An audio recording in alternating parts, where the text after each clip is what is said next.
Welcome back, Algebra. In this video, I'm going to talk to you about adding and subtracting complex numbers. I'm going to start with examples because I think that is the easiest way to accomplish this task.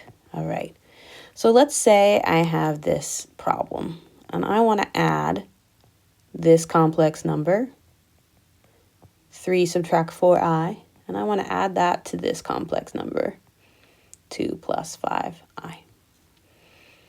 So I know these are complex numbers, and I can identify we have a real, oops, I wanted that to be the highlighter. I wanted that to be the real part of the number. But then these numbers also have an imaginary part. They have this part with an I here. And how you add these is kind of nice. You collect your like terms, and that's all you have to worry about. So for like terms, 3 and 2 are both real parts, so I add them. And negative 4i and 5i are like terms, so I add them.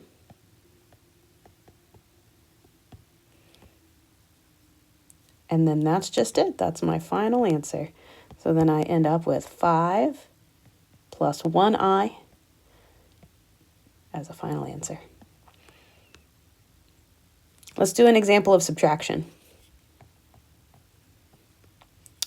So let's say I have the number negative 5 plus 7i. It's a complex number. And I'm subtracting from that number negative 11 plus 2i.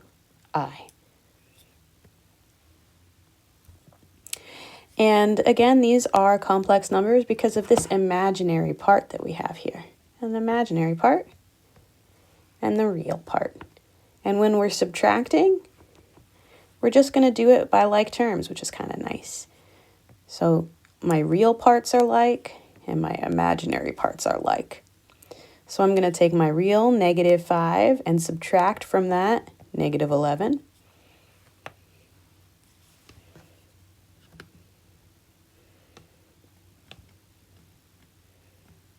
And then I'm going to add to that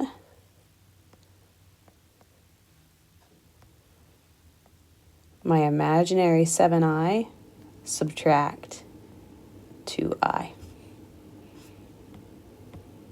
So here I have a negative subtract a negative, so that gives me negative 5 plus 11. And then here I have 7i subtract 2i, that leaves me with 5i's. So then I get 6 plus 5i, and that's my final answer.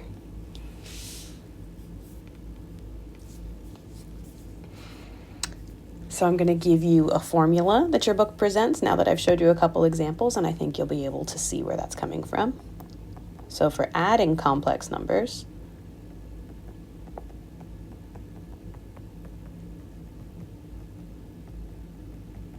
they say, look, let's say we have some a plus bi, and we're trying to add to that c plus di. Then our answer is going to be the real parts added together and the imaginary parts added together.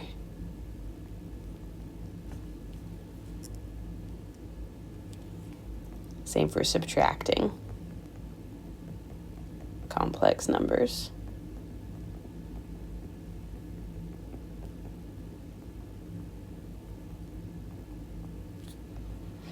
So they're saying, all right, this time we have a plus bi, and we're subtracting c plus di.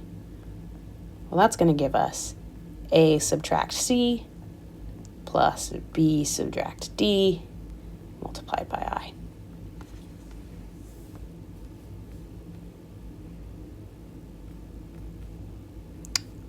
Let me give you a couple more examples. But if you got it, you can feel free to go. So let's say I want to do a subtraction problem. I want to do 2 plus 5i subtract 3 minus 4i. I take my real parts. So this would be the a and the c. And I have 2 minus 3. And then I add to that imaginary parts, 5 and negative 4. So then I get 5 subtract negative 4 times I.